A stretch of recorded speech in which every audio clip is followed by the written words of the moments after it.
매주 월요일에는 두 분의 여성 변호사와 정치 현안을 품격 있게 토론합니다. 품격 토론, 강전의 변호사, 신유진 변호사 나오셨습니다. 어서 오세요. 안녕하세요. 신유진 변호사입니다. 네, 안녕하세요. 강전희 변호사입니다.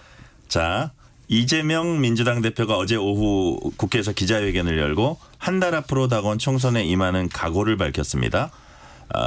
이번 총선은 심판의 날이 돼야 된다. 윤석열 정권 2년 동안 대한민국을 끝없이 추락했다. 이렇게 비판했습니다. 전체적인 내용 어떻게 들으셨습니까? 네, 우선 민주당 이제 공천에 대해서 계속해서 이제 언론에서 뭐 여러 가지 비판 지점을 제기했고, 또 한동훈 비대위원장이 그동안 민주당 공천 인물 한 명 한 명에 대해서 평가를 굉장히 많이 하지 않았습니까? 그런데 이제 국민의힘 공천에 대해서 어떻게 보면 총괄적으로 좀 정리를 해주셨는데, 우선 최상병 사망 사건 관련자인 그 이제 이종섭 전 국방부 장관이 어제 출국하지 않았습니까? 호주 대사로 임명돼서 이제 그 관련돼서 이제 그 당시에 주요 또 혐의자인 신범철 차관이 천안 갑에 공천이 됐다. 그리고 임종득 차장이 경북 영주에 공천이 됐다. 그리고 또 5.18에 대해서 북한 개입설을 주장한 도태우 변호사가 대구에 공천을 받았는데, 이 점에 대해서는 한동훈 비대위원장도 광주에 내려갔을 때 5.18에 대해서는 헌법 정신으로 헌법에 수록해야 된다, 헌법에 이제 그 기재해야 된다라고까지 얘기를 했는데, 전혀 상반되는 5.18에 대해서 완전히 반대되는 주장을 했던, 그리고 또 이제 도태우 변호사라는 분은 또 부정선거 이제 논란은 계속해서 이어졌는데, 그런 공천 에 대해서 하나하나 지적을 했고, 또 한 가지가 또 양평 고속도로에 대해서 좀 노선 변경이 된 것이 잘못된 거 아니냐라는 지적에 대해서 이 부분에 대해서도 이제 수사가 필요한 거 아니냐라고 했는데, 그 관련된 김선교 후보 여주 양평에 공천을 받았고, 또 원희룡 후보도 계양을에 공천을 받았다, 이런 점까지 지적을 하면서 사실 윤석열 정권의 이제 나라가 어려워진 상황에서도 어느 것 하나 책임지지 않았다라는 점을 강조하면서 4월 10일 총선을 심판의 날이다라고 이야기를 한 점이 총선에 대한 국민의힘 공천을 전망을 했다라는 좀 생각이 들었어요. 네, 어떻게 보셨습니까? 저는 어저께 생방송으로 봤는데 이재명 대표가 이제 한 달을 남겨놓고 하는 기자회견이었기 때문에 저는 뭐 앞으로의 선거 과정이라든지 이런 거에 좀 비전을 보여줄 거라고 생각을 했었는데, 그러한 내용이 없었던 것이 좀 아쉽다라고 생각했습니다. 뭐 말하자면 이제 선대위원회 체제로 전환을 해야 될 것인데, 선대위원장이 누가 될 것인지 소개를 한다거나, 아니면 민주당 같은 경우에는 이번 공천 과정에서 지금 거의 다 마무리가 되어가고 있는데, 공천 과정에서 워낙 잡음이 많았었기 때문에 거기에 대해서 이제 낙천자들에 대해서 어떤 다독이는 언급이라거나 이런 것들이 좀 있을 거라고 생각을 했거든요. 그런데 선대위원장에 대해서는 아직도 결정이 되지 않은 것이었고, 뭐 공천 과정은 여전히 뭐 혁신 공천이다. 그동안에 이재명 대표가 기자들과의 백브리핑에서 이야기했었던 것 부분 이상의 어떠한 새로운 내용은 별다르게 없었다라고 생각을 합니다. 좀 아까 신 변호사님 잘 소개를 해주셨는데, 어제 이재명 대표가 많은 시간을 그 국민의힘에서의 공천자 개개인에 대한 평가들을 했다는 것이죠. 근데 이게 아까 제가 말씀드린 것처럼 총선을 한 달 두고서 앞으로 우리가 이 총선을 어떻게 이끌어갈 것인지, 어떠한 비전을 보여줄 것인지, 이것을 이야기하는 것이 아니라 상대방에 대한 네거티브 전략으로 간다라는 생각을 좀 지울 수가 없었거든요. 왜냐하면은 민주당에서의 공천 과정에 대한 도닥임 없이 상대방에 대한 공격만 한다는 게 맞을까? 조금만 더 말씀을 드리면, 지금 이재명 대표가 총선 이제 본격 시작하면서 지역을 돌아다니고 있는데, 처음에 간 곳이 종로 같은 경우에는 아마도 이제 고 노무현 대통령의 사위가 곽상원 변호사가 공천을 받았기 때문에 친노 성향의 분들을 좀 끌어안기 위해서 간 것 같습니다. 근데 그 이후에 간 곳이 영등포라든지 양평 이런 데거든요.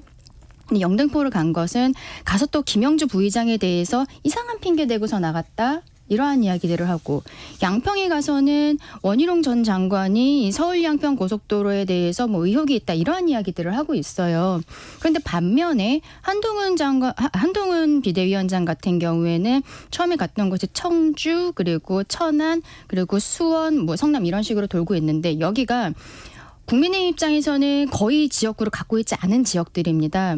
여기에 가서 하고 있는 이야기는 이 지역이 민주당의 텃밭으로 있는 동안은 얼마나 발전이 되었습니까? 우리는 집권 여당으로서 여기에 대해서 표를 주시면은 뭐 수원이나 용인 같은 경우에는 3호선 연장 이야기를 한다든지 요즘 약간 지역에서의 민심을 다독이는 그리고 정책적인 부분들을 설명을 하고 있다고 저는 생각을 하는데 근데 이재명 대표는 네거티브 전략들을 좀 쓰고 있다? 이건 이재명 대표만의 그건 아니겠죠. 뭐 민주당 지도부에서 지금 총선 과정에 있어서의 어떠한 컨셉을 윤석열 정권에 대한 심판으로 잡았기 때문에 이렇게 계속 가고 있는 것이 아닌가로 생각을 하는데 그래서 이제 앞으로 공천 과정이 마무리가 되고 있으니까 후보들이 직접적으로 뛰고 또 앞으로 판세가 어떻게 될지 모르겠습니다만 네거티브만 하고 있다라는 생각을 좀 접기 어려운 어제 이재명 대표의 기자회견이었다 그렇게 생각합니다.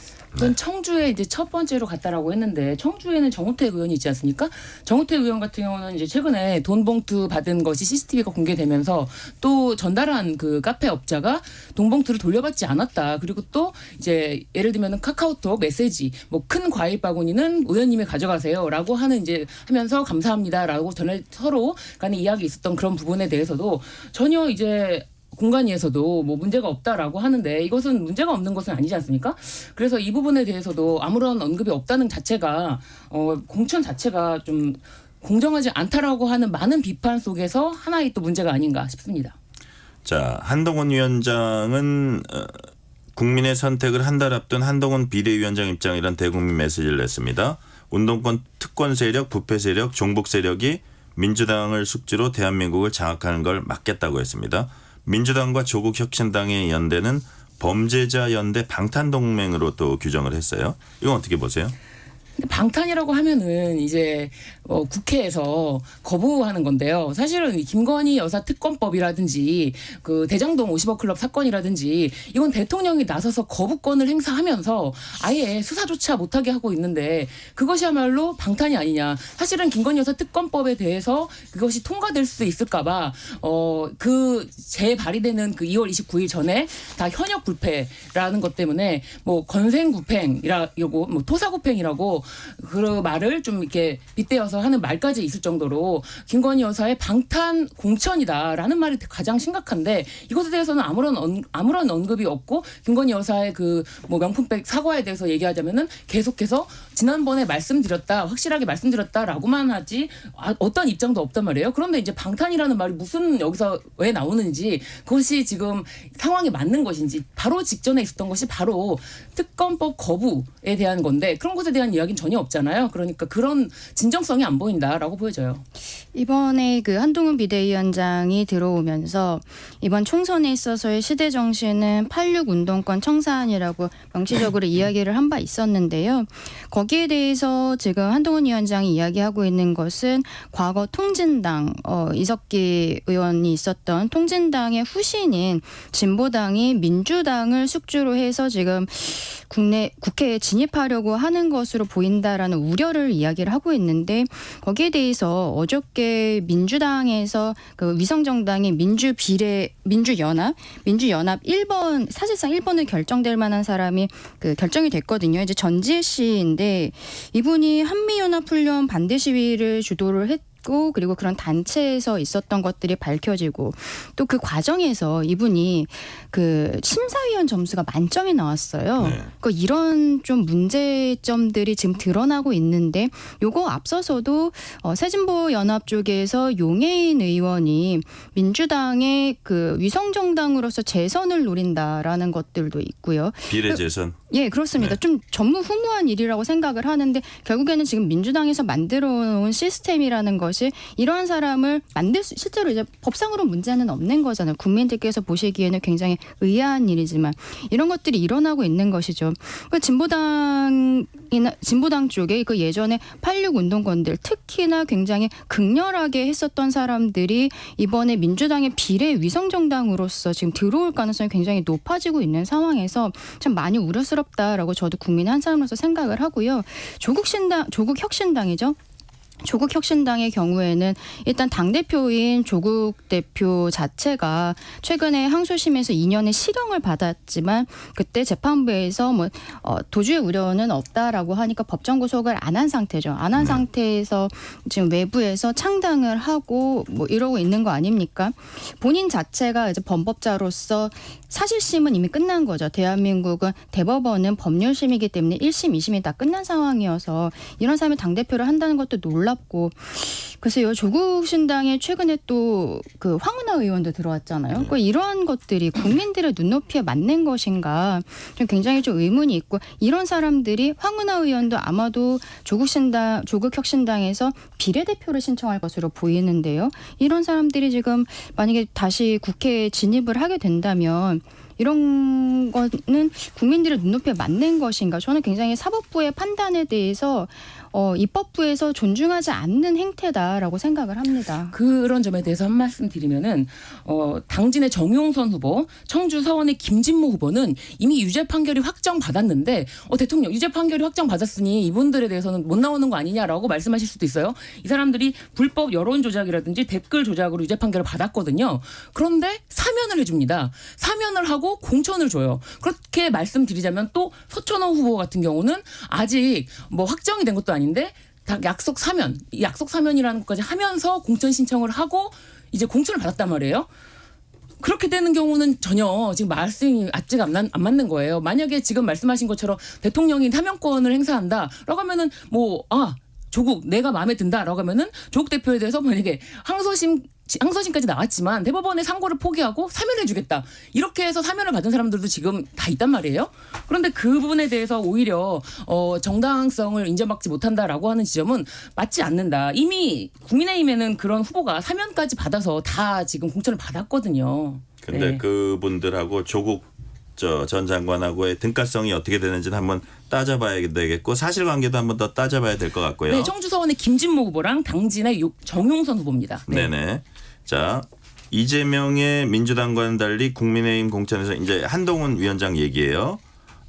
국민의힘 공천에서는 한 위원장 본인의 사심이 반영된 게 하나도 없다 이렇게 강조했고 이런 와중에 이재명 대표 배우자 보좌했던 권양엽 전 청와대 비서관 사천 논란과 관련해서 이재명 대표가 아주 이례적으로 강도 높게 격앙된 톤으로 비난하면서 사실 정부 여당 대통령까지 언급을 하더라고요. 그래서 민주당이 한동훈 위원장을 허위사실 유포죄로 고발을 했고 국민의힘은 또 이재명 대표를 무고죄로 맞고발했습니다.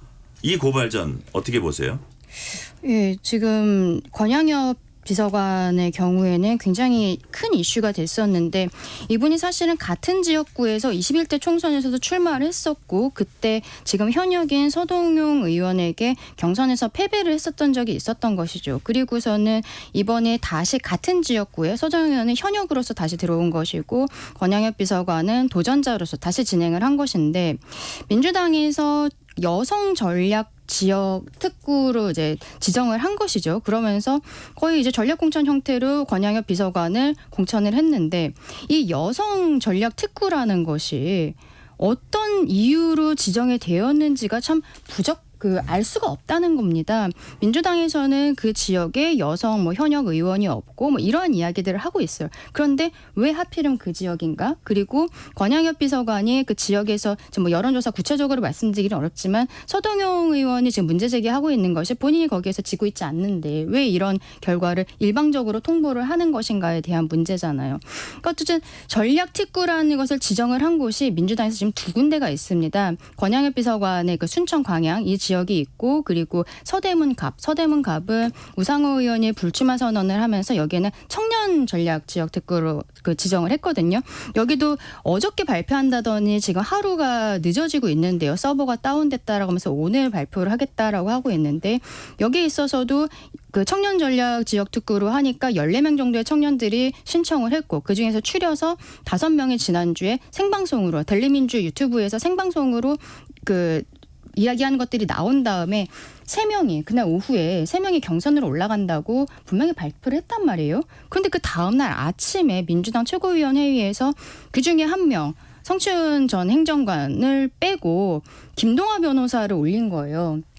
근데 김동완 변호사가 올라온 과정에 대해서도 국민들 눈높이에 맞는가? 김동완 변호사는 대장동 사건에 있어서 정진상 씨, 이재명 대표가 본인의 측근이라고 인정을 했던 정진상 씨의 변호인이거든요. 그럼 본인의 자기소개를 할 때도 본인이 대장동 사건을 했었던 것을 굉장히 강조를 합니다.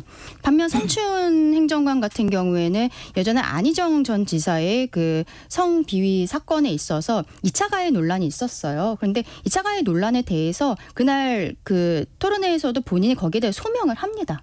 거기 얘기를 안 한 게 아니에요. 제가 그 영상을 봤거든요. 소명을 했기 때문에 결국에는 3명이 결과가 나온 것인데 다음날 갑작스럽게 바뀌었다. 그러면서 성추행 행정관에 대해서 뭐 여성단체라든지 이런 데서의 문제 제기가 있었다라고 하면 그런 얘기를 하거든요. 그럼 처음부터 빼던가. 그리고 3명이 올라왔어요. 근데 성추행을 빼면 2명으로 경선하면 되잖아요. 왜 1명이 더 올라가야 됩니까? 이런 것들이 국민의 눈높이에 맞지 않다는 거죠. 정확한 소명이 있지도 않고.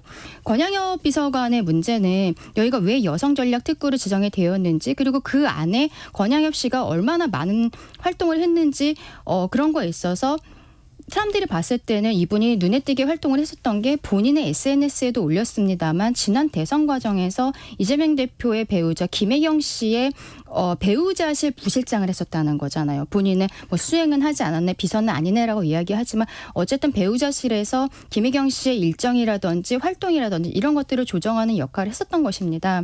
그렇다면은 국민들께서는 그런 것 때문에 이게 공천 과정에서 어떤 특혜가 있는 것이 아닌가라고 생각을 하셨던 것이고 그런데 권양엽 비서관이 본인이 억울하다라고 얘기를 하면서 자기는 그냥 다시 경선하겠다라고 하고 있잖아요. 그리고 번복을 했단 말입니다.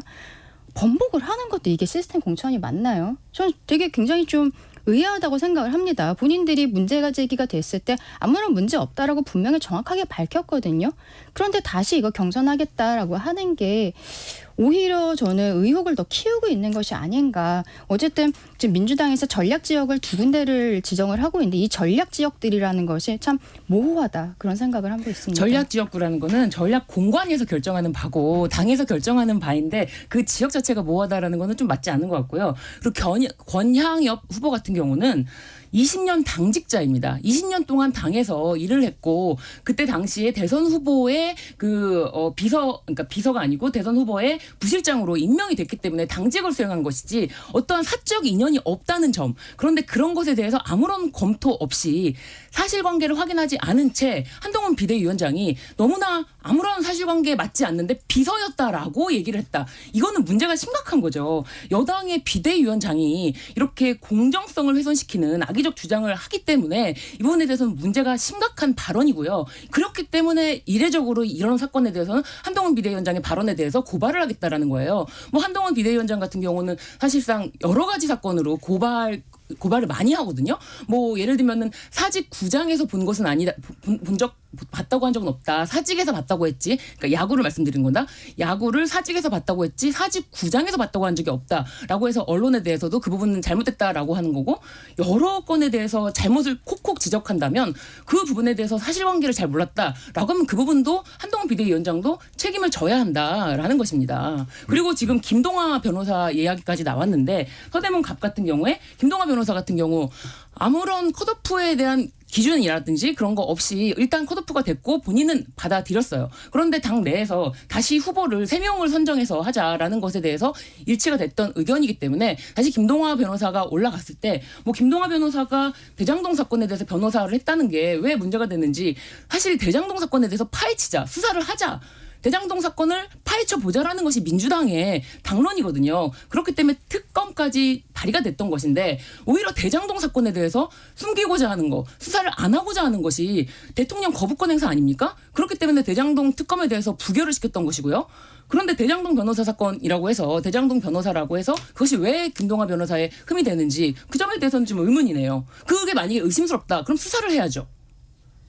아니 근데 합리적인 의혹을 제기할 수는 있죠. 네네. 그러니까 아니 의혹을 제기하면 네. 사실 그 특검에 대해서 적극적으로 받아들여서 대장동 사건에 대해서 문제를 철저하게 파헤쳐보자라고 해야 되는데 왜 수사에 대해서 왜 선별적으로 하느냐. 그렇기 때문에 특검법이 발의됐던 거 아닙니까? 그런데 그 부분에 대해서는 대통령이 거부권을 행사한 것이고요. 민주당이 추가 경선 결과 발표했습니다. 이제 눈에 띄는 게 부평을 박선원 전 국정원 차장이 본선에 올라서 이제 민주당 탈당한 홍영표 의원과 맞붙게 됐어요. 요 대결도 이제 좀 흥미가 있고 그 다음에 민주당 그 경기 용인정에 그 다시 민주당으로 돌아온 이현주 전 의원이 공천을 따냈습니다. 이런 것들 앞으로 어떻게 될 것 같아요? 일단 그 부천 의뢰에서는 박선원 후보가 이제 당선이 됐고 경선을 통해서 공천이 확정이 됐는데요. 이런 거라든지 아니면 또 용인정에 이현주 의원이 사실 이현욱 전 경기도 그분이 경기도 주택공사 사장이었을 거예요. 경기도 주택공사 사장이었던 이현욱 전 사장을 그러니까 경선 과정에서 이기고 이제 공천이 확정이 됐는데 그런 거 보면은 사실 이현욱 전 사장 같은 경우는 친명계로 분류될 수 있는 인사란 말이에요. 그럼에도 불구하고 사실 그분에 대해서 경선 과정에서 그 지역에 있는 뭐 민주당원이라든지 아니면은 무당층이라든지 그런 무당층에서도 이현주 의원을 당원에서도 이현주 전 의원을 경선 과정에서 힘을 실어줬다라는 거는 아무래도 이현주 전 의원이 가장 강도 높게 사실 국민의힘에 있을 때도 윤석열 대통령에 대한 비판의 목소리를 해왔고 그런 비판의 목소리가 맞닿아서 결국에는 국민의힘을 탈당하고 우선속으로 있다가 민주당에 다시 들어온 거 아니겠습니까? 그렇기 때문에 지금 용인정에 계시는 뭐 민주당이라든지 무당층 국민들은 정확하게 이 시대 정신이 정권 심판이다라는 거를 보여주는 것 같아요. 사실 아무리 이재명 대표라고 하더라도 대표 측근의 인사 이런 건 관심 없고 오로지 그 당원이라든지 국민들의 그 시대 정신은 윤석열 정권을 향해서 가장 세게 싸울 사람을 뽑자라는 것 때문에 그런 민심이 반영된 게 아닌가 그런 생각이 듭니다. 네, 어떻게 보세요? 윤석열 정권을 위해서 싸울 사람을 뽑자인지 아니면 이재명 대표를 호위할 사람을 뽑는 것인지 참 보기에 따라서 다를 것 같은데요. 어저께 나온 민주당 추가 경선 결과도 아무래도 비명 행사였다라고 볼 수밖에 없고 뭐 양기대 의원 어제 결국 떨어지긴 했는데 그 이전에도 뭐 양이원영 비례의원이 그 지역 가겠다고 하면서 이재명 대표 지키겠다라고 하면서 뭐 그 지역 가겠다 뭐 이런 이야기들 하지 않았습니까? 그때 문제 제기했던 게 양기대 의원이 지난 대선 과정에서 왜 유세를 열심히 하지 않았느냐, 이재명 대표를 왜 제대로 돕지 않았느냐, 뭐 이런 것들을 문제 제기했단 말이죠. 그래서 뭐 어느 정도 양기대 의원에게는 죄송하지만 어느 정도 좀 예상이 됐던 결과였다 이렇게 생각을 합니다. 이현주 전 의원이 용인정에서 이현우 그 경기주택공사 사장이랑 그리고 박성민 전 청와대 비서관, 청년비서관 3인 경선을 했는데 이현주 의원이 결과적으로는 뭐 결선을 가지 않고 한 번에 이제 그 공천권을 따냈는데요. 아무래도 인지도의 문제가 굉장히 크지 않았을까라고 생각을 합니다. 그리고 좀 아까 신 변호사님 짚어주신 것처럼 민주당 당원들이 지금 좀 더 똘똘 뭉치겠다라는 의지를 더 보여준 것이 아닌가라고 생각을 하거든요. 그러니까 이런 것들이 있어서 아무래도 지역구에서의 경선, 당내에서의 경선 과정이라고 하지만 국민의힘에서도 민주당 당원들이 지금 뭉치고 있는 과정 이런 것들을 조금 더 유의 깊게 보고서는 신경을 써야 될 것 같다. 이현주 의원의 결과를 보고서 그런 생각을 했습니다. 비례위성정당 국민의 미래 이뇨한 전 혁신위원장 비롯해 530명이 공천 신청했습니다. 이뇨한 국민의 미래 선대위원장으로도 거론이 되고 있어요. 이 카드는 어떻게 보세요? 일단 국민의 미래가 굉장히 지금 뭐 530명이라는 공천 신청을 한 결과 사실은 지금 뉴스의 보도에 보면은 키워드가 김행 전 이제 여가부 장관 후보였다가 낙마했던 김행 전 후보에 대해서 공천 신청을 했더라. 장관 후보자로서도 적합하지 않았다고 해서 낙마된 자가 왜 비례 공천을 했느냐. 이 비례 공천을 한 것에 대해서는 그만큼 다른 이유가 있지 않겠느냐. 이게 가장 뉴스로 많이 나오더라고요. 저는 그래서 김행 전 후보자가 비례에 과연 선정이 되는지 그 부분이 좀 관전 포인트가 아닐까 생각이 들고 530명이기 때문에 일일이 다 좀 살펴보기는 좀 어려운 상황입니다. 네, 저도 김혜영 장관이 신청을 했다는 걸 보고서는 조금 놀라기는 했는데요.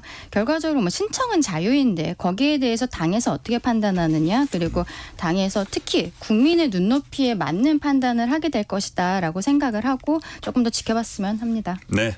본격 토론 오늘은 여기까지 듣겠습니다. 강전의 변호사 신유진 변호사였습니다. 감사합니다. 감사합니다. 감사합니다.